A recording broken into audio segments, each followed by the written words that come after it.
today. Um, okay, welcome.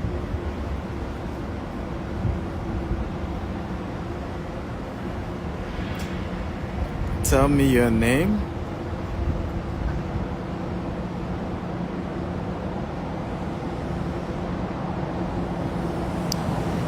Okay, tell me your name and where you're joining me from. So today we're going to be looking at a topic. I'm in LA, by the way. It's good to be in Los Angeles. And we're going to be looking at how real estate changed America and how real estate is going to change Africa if we take responsibility, right? So this part of downtown LA, and I'm in one of these hotels here. It has over 1,300 rooms. Very iconic building, 4 towers, very uniquely built. And when you look at the entertainment industry, of course, I'm sure every one of you know that Hollywood and LA are like 5 and 6, in terms of Los Angeles and the whole Hollywood and all of that, the entire movie industry. But whether it's healthcare in America, whether it's movies in America, whether it's technology in America, one common denominator that you see in the whole of America is real estate. Okay? Everything had to be built on massive real estate asset. Okay? And for me, this is how success is bartered. This is how wealth is created. And if you're serious about building wealth anywhere in the world, that's what you want, right? Investing heavily in real estate and understanding how the real estate sector works. But tell me your name and the city you're joining me from before I get too deep into my conversation today, okay? Your name and where you're joining me from. Because my angle of conversation, I really wanted to go to that dimension of come on now I know I'm in LA. It's loud.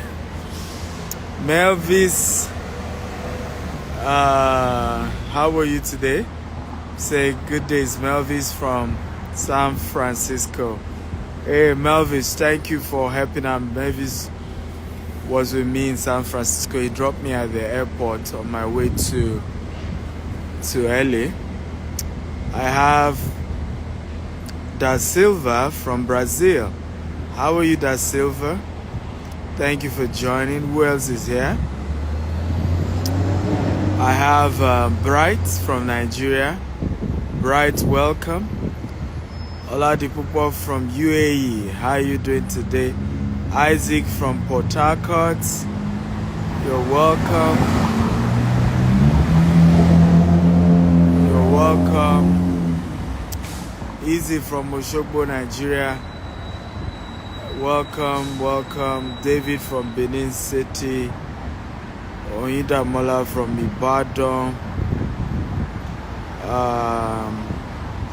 You're welcome, and it's good to have you guys here, and thank you for joining today's conversation. So I would like today's conversation to be very interactive. I'd like you to comment when I want you to comment. I'd like you to share the videos and invite a lot of people to join us in this conversation. How real estate changed America, and it will change Africa if we take responsibility. The first thing I'm going to say here is how... Okay, let me ask this question. How many of you, who do you think built the real estate asset of America? Was it government or individuals? Okay, so I'd like you guys to type. Who do you think builds the real estate assets or the real estate infrastructure in America? Was it government or individuals?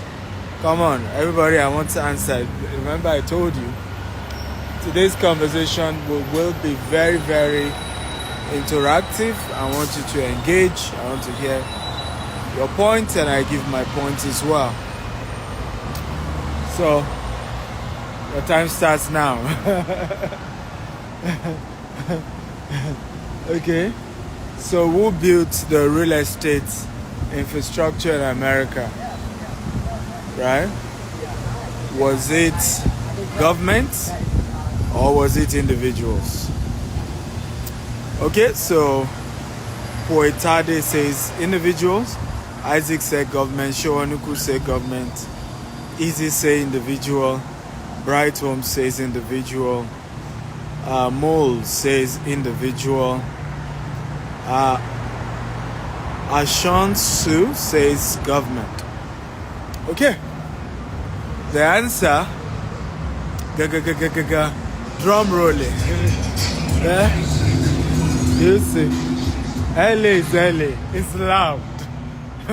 Los Angeles is loud.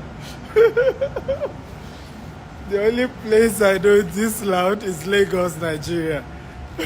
Los Angeles is loud. I've seen all manner of drama on the road here. But back to the conversation.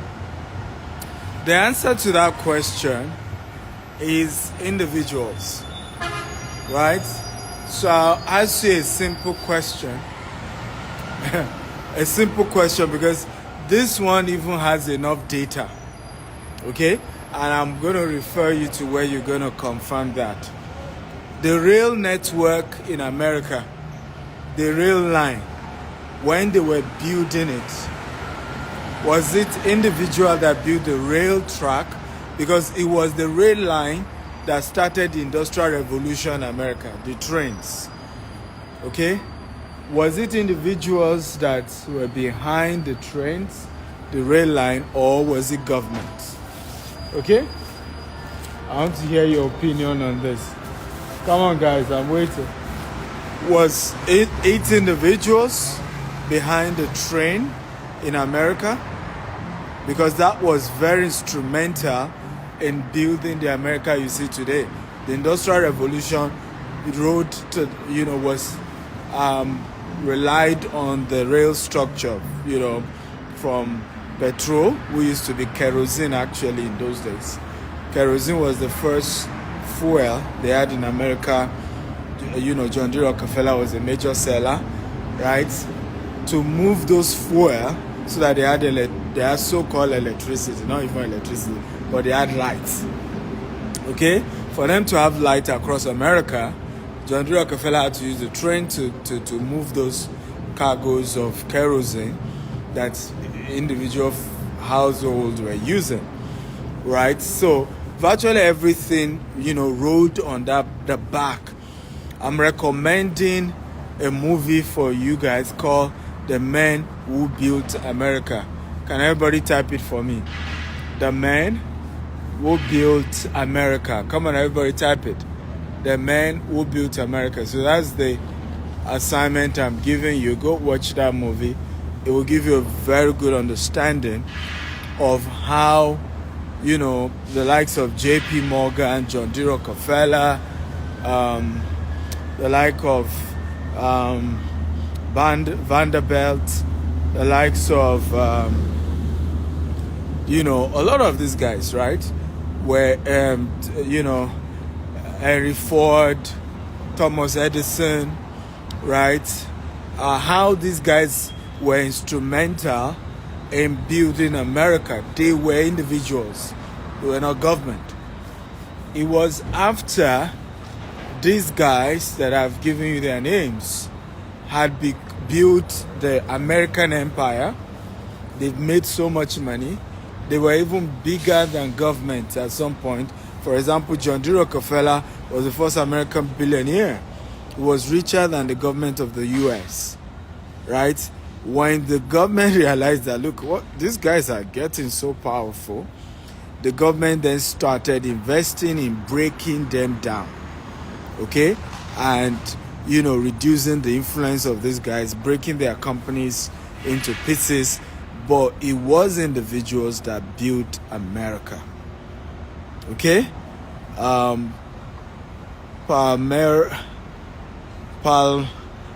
Eradini says, who says good things can't come out of Osu? Great Osu. I mean, yeah, great Osu. Thank you, my brother. Great things can come out of anywhere. But back to, are we learning, guys? If you're learning type, I'm learning. I'll be sure that this conversation is very helpful to you guys. Are you learning? If you're learning, kindly type, I'm learning. I'll be sure. And please invite people, get more people to join us in this conversation. Okay, so share this and get your friends in here. How real estate changed America and how it will change Africa if we take responsibility. That's the conversation we're having today. But back to my talk, okay? We need to know that America was built by great individuals and they took responsibility. Yes, government had to structure, government has to constantly, what I even see is that every time the American government is always behind the technological advancement of the nation, and that's the truth. Look at what's happening with social media, right?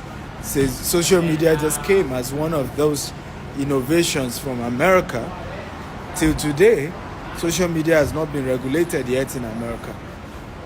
Okay, it may take you another 20 to 30 years before the government will now say, oh, okay, this is the law. Right now, years to come, because government is now heavily regulating social media, our own grandchildren might even think government started social media. And then you see people comparing and say, don't you see how social media works in America? Oh, the government did this. It wasn't the government that even started it. The government was even later playing catch up. And I say this to encourage a lot of us, particularly those of us from Africa, that you and I will have to take responsibility for Africa.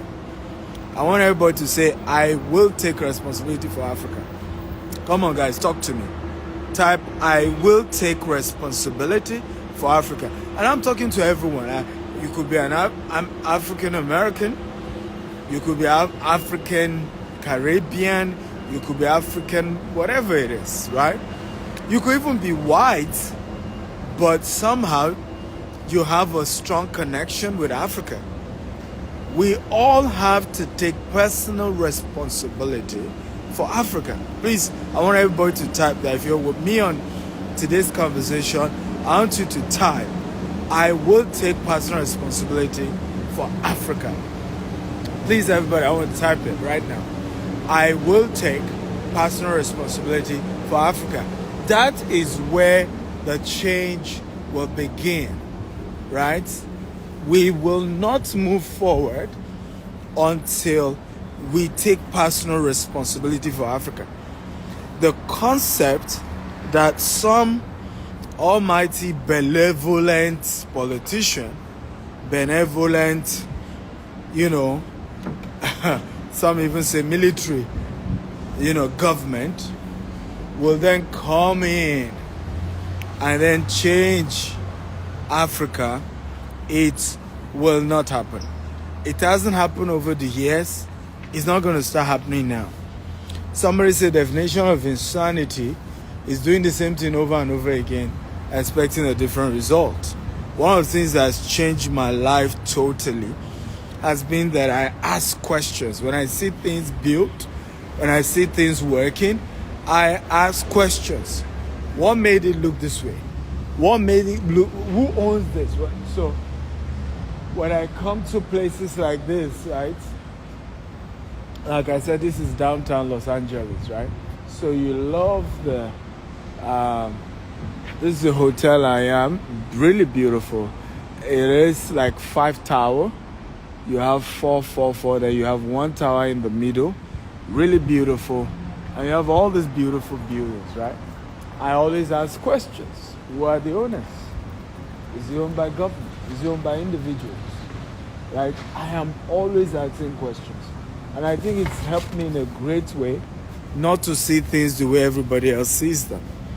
Because I then am able to realize that, look, these things don't look the way they look because, some government came in. I'll give you a practical example. I don't know if you know Tyler Perry. If you know Tyler Perry type, I love Tyler Perry. Okay? Relentless writer says, "You are in my home state." Ooh, nice to be in Los Angeles. I'm having a hangout today by 5 p.m. with a few people. So if you're in Los Angeles, you can join me, by the way. Just send me a DM. And then I'm leaving Los Angeles on Tuesday for Maryland. We're going to be having a fantastic time in Maryland as well. And then lastly, I'm wrapping up my American tour with Atlanta, and we're going to have a great time in Atlanta. Okay, really, really wonderful time in Atlanta that we're going to be having. Omofolarin says, "You didn't reply my WhatsApp."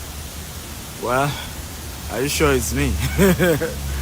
It's just like social media. People think I'm the only one that manages my social media. We're 4 that manage my social media. But send me a DM right now. Once I'm done with this show, I will read your message. Relentless writer says, "I'm in Sacramento. I wish I was closer. I would have showed up." I trust you will have. Certainly. Dave says, "I love your car." Thank you. Appreciate it. But back to my conversation so that we don't lose touch, right? I know you all love my looks and all that. Thank you. Back to my conversation. One of the major problems we are facing as a people, and I was talking about Tyler Perry, right? I don't know if you know Tyler Perry and you love the guy. If you know Tyler Perry, type "I know Tyler Perry." If you then love Tyler Perry, please type "I love Tyler Perry." I know Tyler Perry, not one-on-one, but I've seen his movies. I follow his track record. But not just that, I love Tyler Perry. Okay? And one of the things I love about him is part of this conversation, and it's critical to what we're talking about today. Please, everybody type. If you love Tyler Perry, type "I love Tyler Perry." If you have heard of him, type "I know Tyler Perry." I love, like I told you, my classes, I want engagement.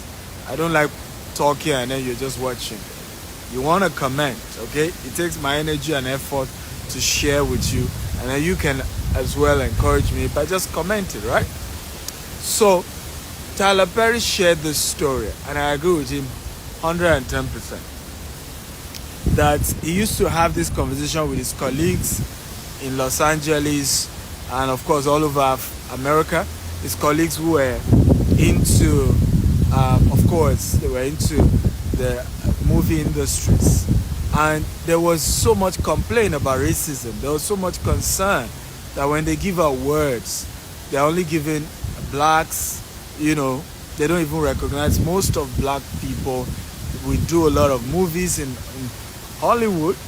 Is built at the backbone of a lot of black actors and actresses, right? But again, in his own argument, most people did not, they were complaining about how they feel that they were not well recognized. And Tyler Perry said something to most of these people. Our focus shouldn't be on getting awards. Our focus should be on owning the industry. He said, I kept telling many of them, we need to think of how to come together and own the industries. Because yes, whether they give us awards or not, when you look at some of these other so-called awards, music, for example, a lot of black people are recognized in the music sector. But even with the recognition that they give black people, blacks don't own most of these record labels. right? Sony Music is not owned by a black man. We need to face this fact. And no matter who you are, a good portion of your money goes to that, no matter what music you're able to produce. So blacks don't own the studios Tyler Perry was sharing with these people. We need to own the studios. Blacks don't own the television stations. Blacks don't own the cinemas. We need to think about this. Okay? And a lot of people didn't take Tyler Perry seriously. Now, Tyler Perry decided to invest in the Tyler Perry Studios in Atlanta. I've been there twice.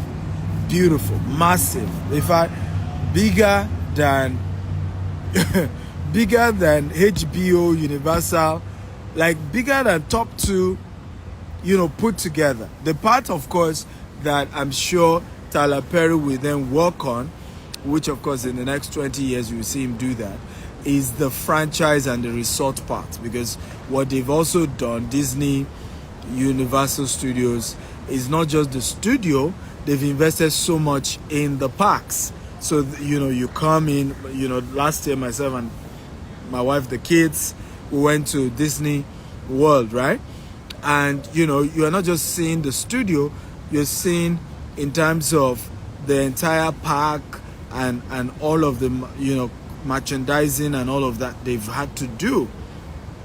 And I think strongly Tyler Perry kept emphasizing that the priority needs to be about ownership. And guess what has happened today? Because Tyler Perry now owns the studio, and guess what? Black Panther was done in his studio. Now most blockbusters movies are done in Tyler Perry Studios. The award has started coming. Do you see the point now? All of what they, others are crying that they were not giving them. Tyler Perry is now beginning to get it because he owns where those things are done, right? He's the owner of those studios, of those places. Now, back to the initial conversation we started today's conversation with. Tyler Perry bought over 300 acres of property used to own. It was owned by white, slave masters. Okay? It was, I think, a plantation where slaves had to be working for their white masters. And today, a black man owned that same property. Okay? And a lot of white people now work for him. And that is really how you change the narrative. And my argument has always been, if you and I want to change inequality among black people, racism among black people, we have to come together and work so that black people own things. We can't continue. You see, the victim mentality isn't going to help us. It is difficult. I have a lot of a few white people who have worked with me, and some are still working with me.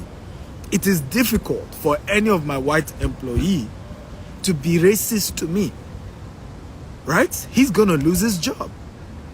Straight up. So, and the reason why some of these things are easy to perpetrate, is because the white guys still run the show. You may be the face in the front, but behind the scene they still run it. I see now a lot of companies are now beginning to work on, okay, let's employ enough diversity. It's the language all over, the boards all over America. Oh, they need diversity in the workplace, and they're trying to get a lot of black people into the system. And some companies use, blacks, CEO. I'm not interested in just the CEO. I'm interested in the shareholders who own the company. Okay? Are majority shareholders of the companies black? Because they run the show, right? They have influence and impact. It's just like you telling me, for example, Twitter is now, Elon Musk now has a new CEO for Twitter, right? And you now tell me, but somebody else is the CEO. No, Elon Musk is the major owner, right? If Twitter makes money, a good percentage still goes to Elon Musk.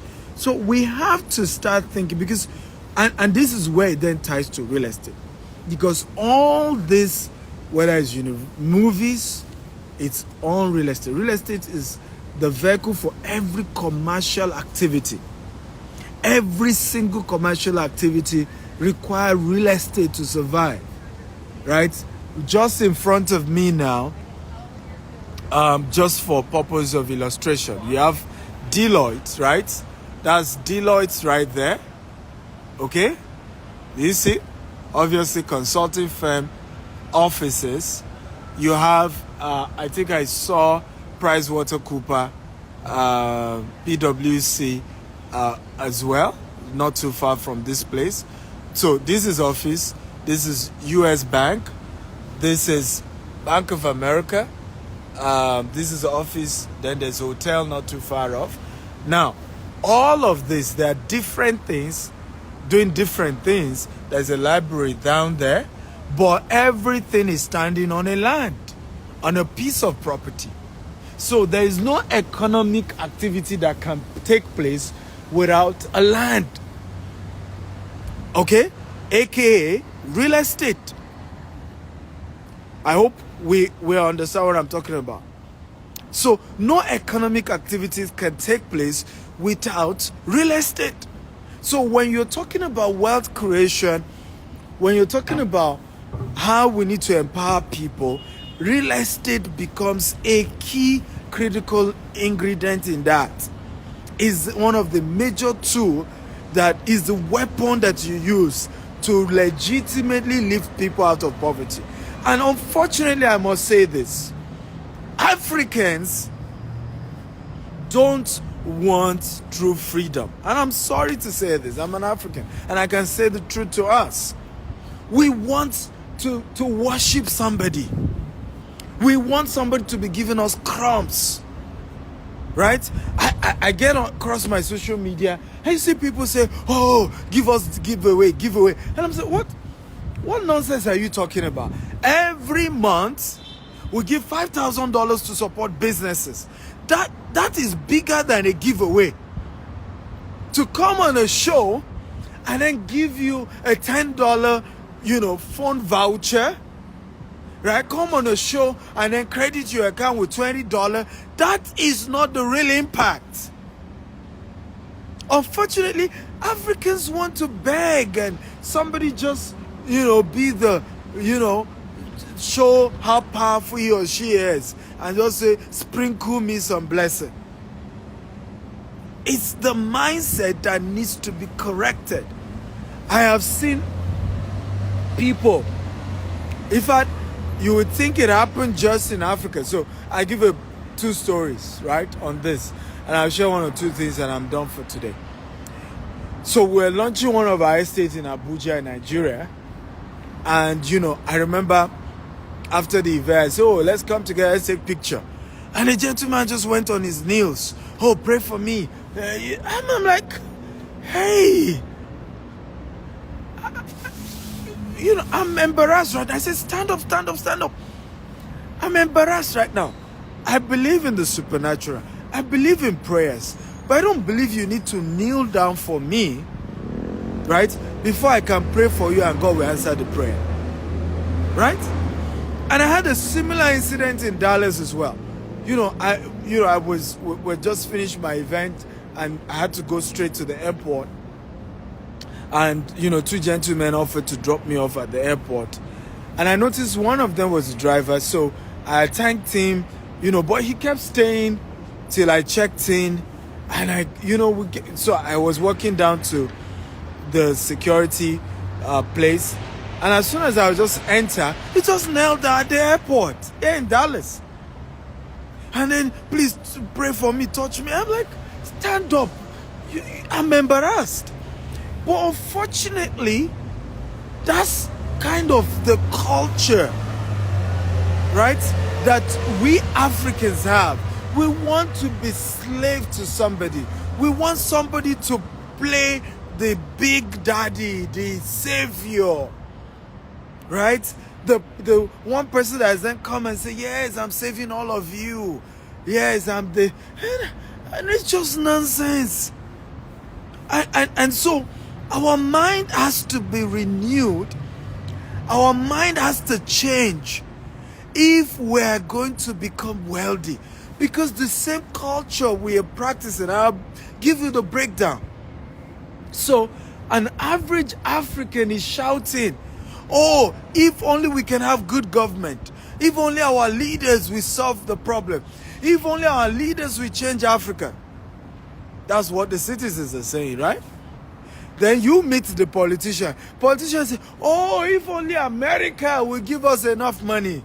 If only the UK will give us loan. If only Canada will save us.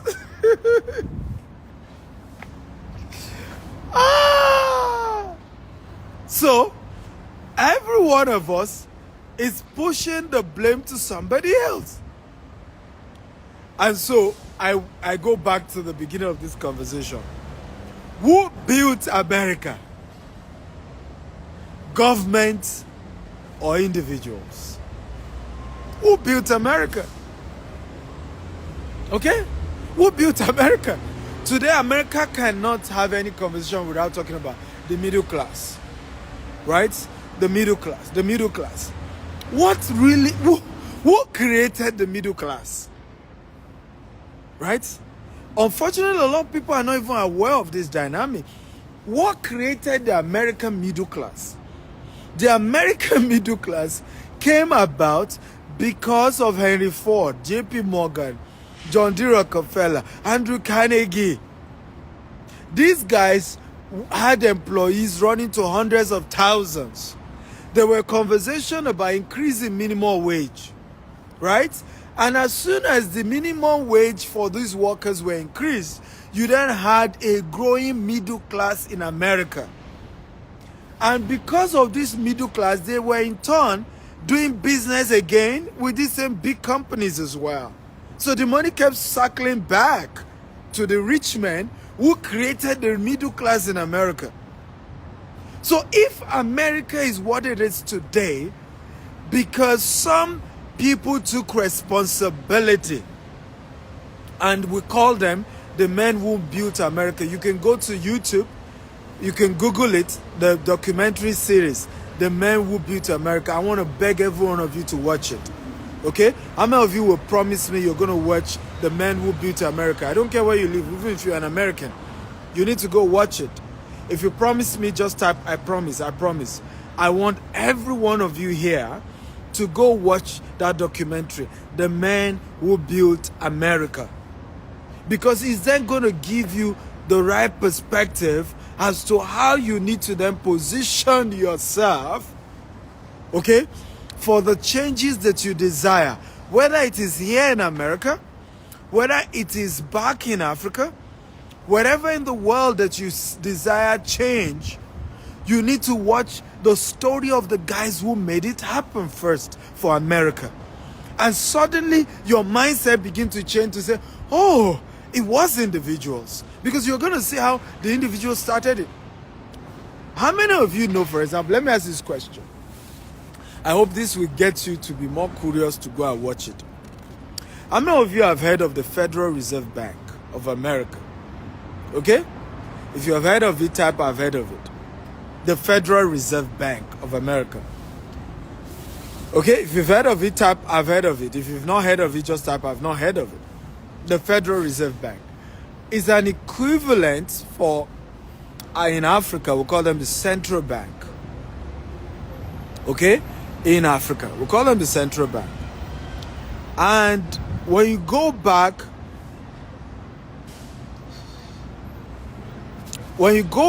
to that, environment, right? We call them the central bank in Africa, but you call them the Federal Reserve Bank.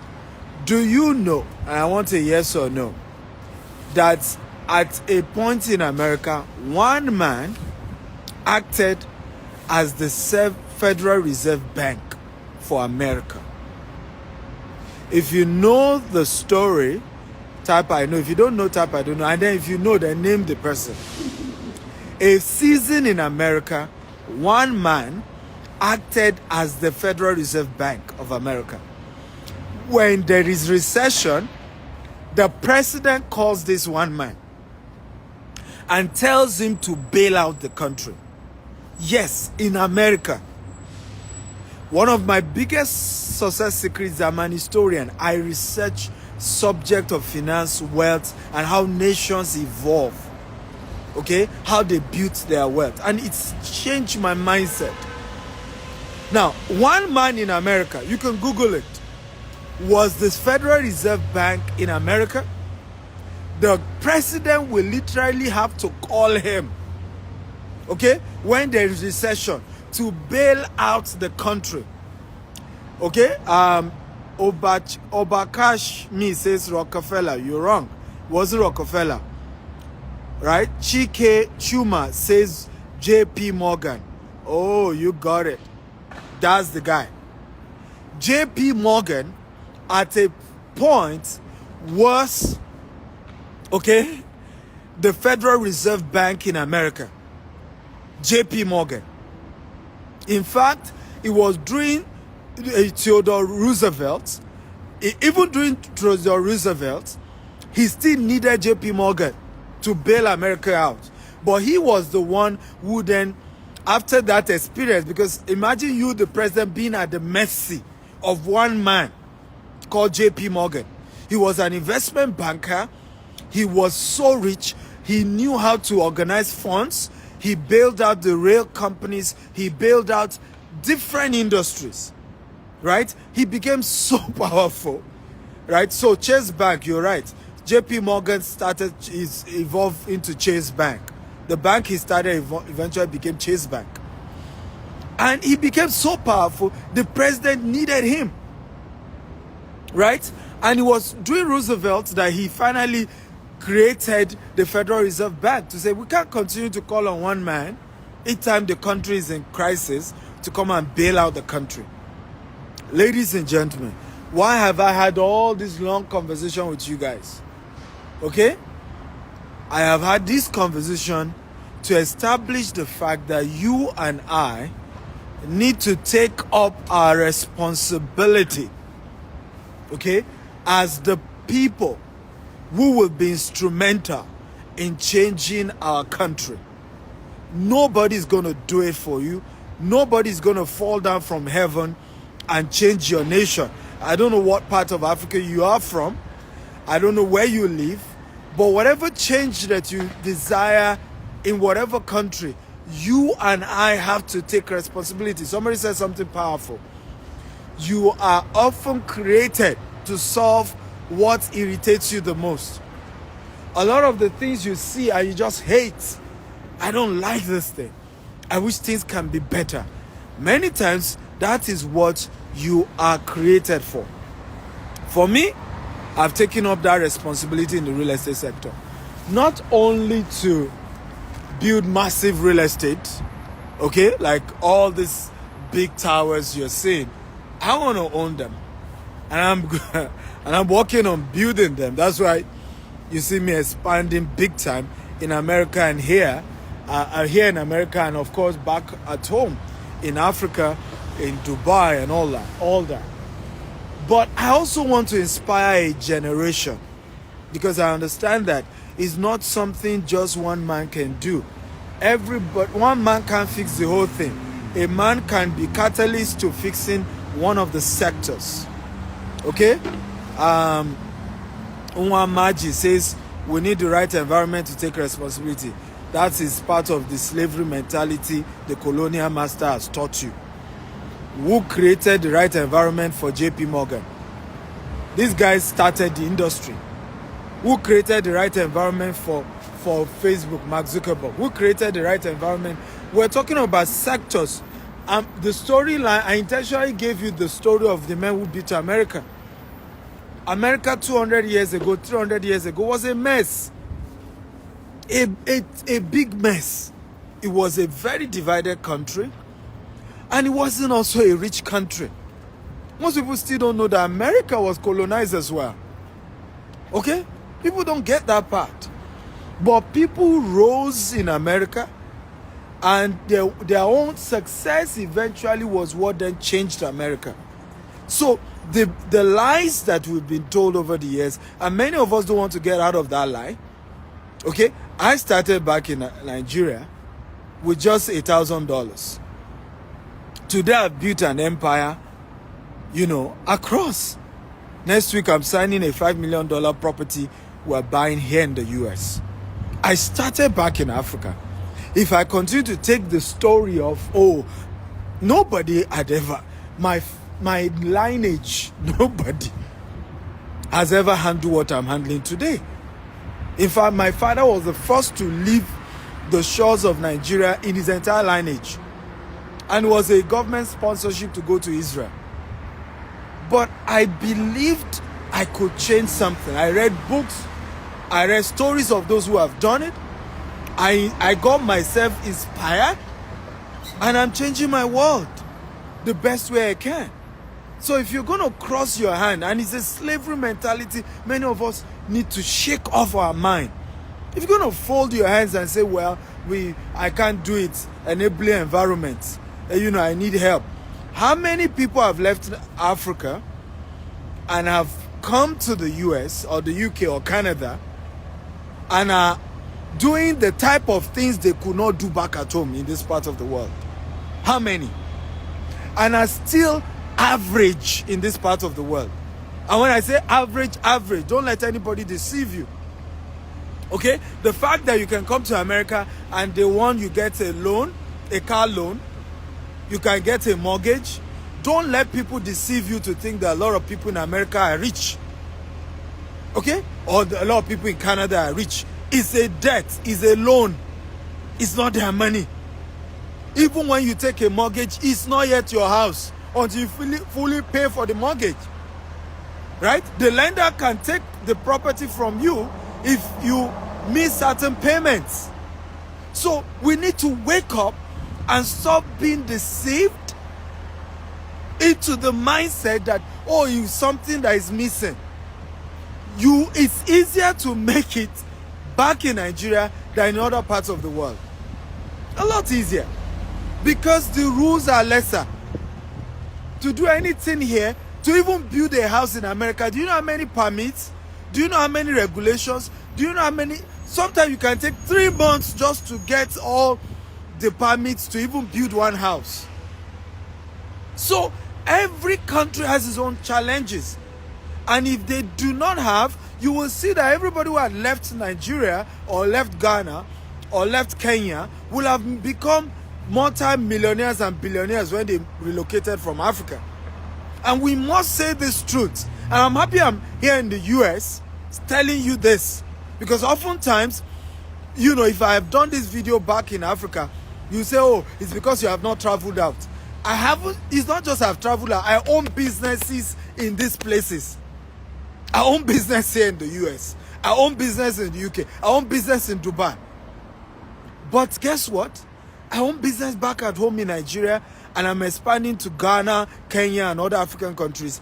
And when I compare it, everyone has their advantages, everyone has their disadvantages, but you cannot say the reason you've not made it, the reason you've not succeeded is because there's no enabling environment. Because even the lack of enabling environment is an advantage in itself.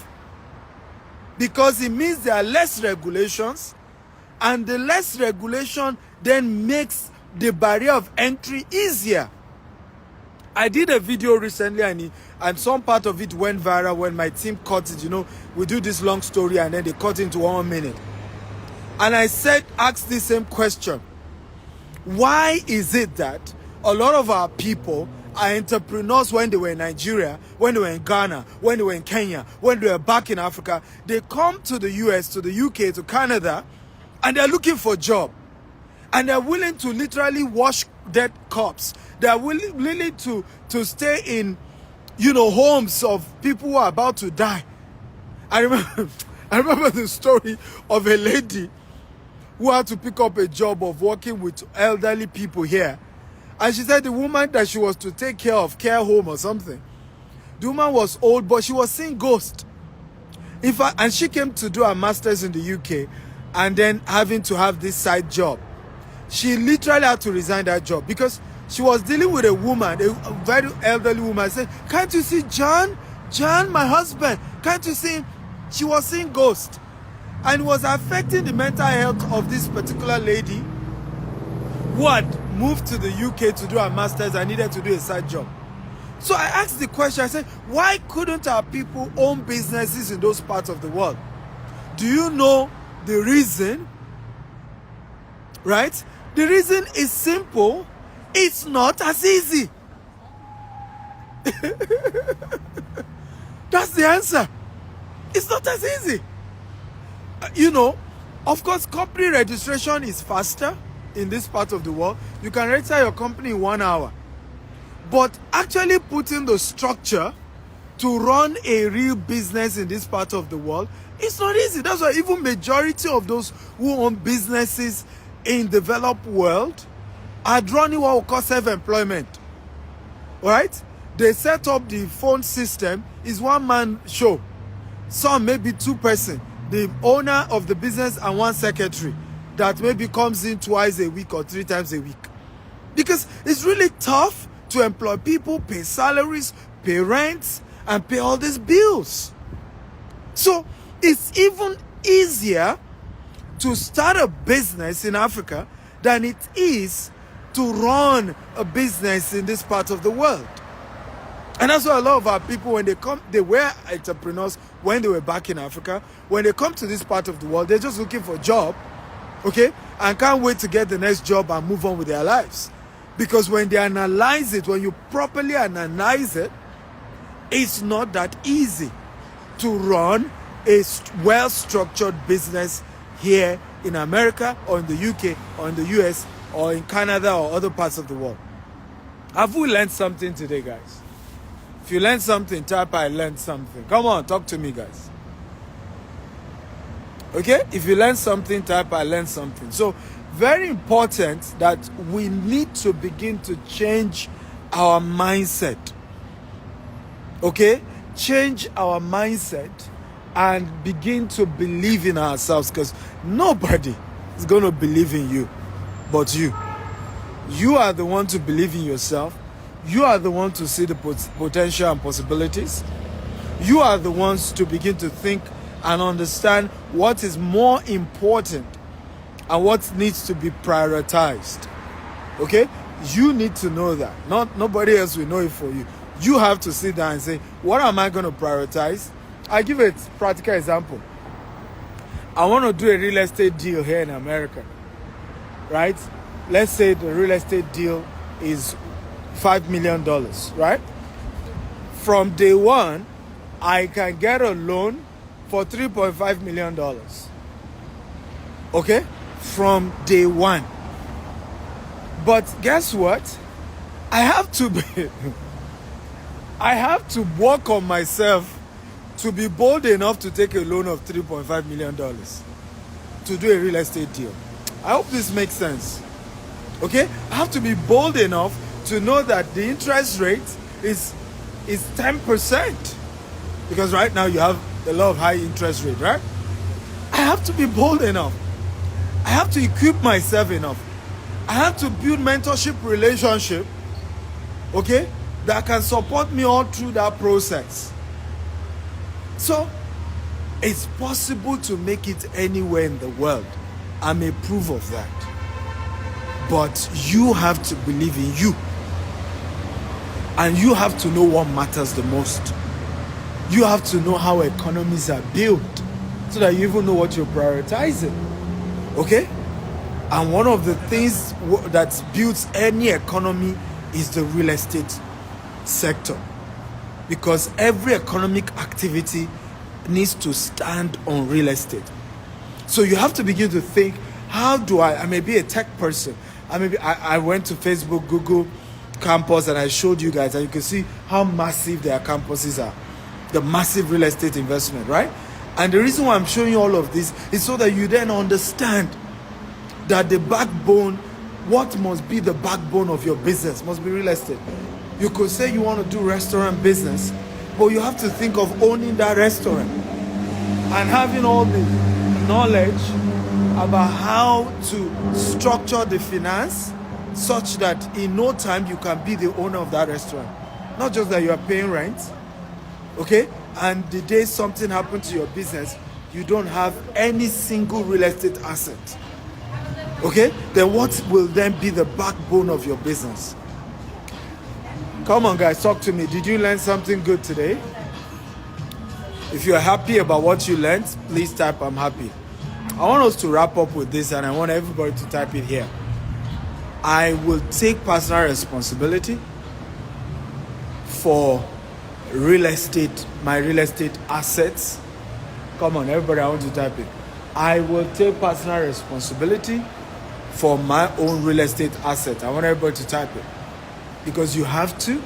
There are two things I will ask you to type. The first one, I will take personal responsibility for my real estate asset, because you have to. Nobody else will. Well, you have to sit down and begin to think of how to build your own real estate portfolio and how to build assets and wealth in the real estate sector anywhere you are in the world and anywhere you desire in the world. Right? I'm not even particular about where. I'm particular about you just doing it. Okay? That's the starting point.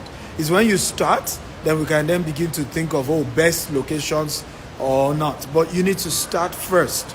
Start by taking responsibility for your real estate asset. The last point I want you to type, I vow to take responsibility for the real estate development in my country. Because I'm aware some of you watching me, you might not be from Africa, okay, or from Nigeria, or from, so whatever country, El Salvador, Venezuela, Hispanic, whatever, I want you to type it. I vow to take personal responsibility for real estate development in my country. That's one of the things I am doing. Okay, I've taken personal responsibility to building 200 estates across Africa between now and the year 2035, with 25,000 green and smart home, golf courses, polo club, and it's going to be, the last estimate we did was going to cost $20 billion to do that. We already have 30 estates at the moment, and we're adding more to it. So I'm not challenging you to do what I've not done. I myself am on that journey. I've started buying estates, land everywhere. But I didn't stop there as well. I of course, right now I'm diversifying heavily. So I'm not just doing real estate back in my country. I'm doing it globally. But at least I started with my country as well. I took responsibility for, instead of blaming government, I love the street in Lagos. I don't like it. So today I'm building my own city. Now, right now, in some of our estates, we're using solar, and the goal is to use solar for all our estates. We're using solar, we're using Starlink internet, which is satellite. You know, we have, solar street lights. We did the interlocking for the road. We're taking responsibility.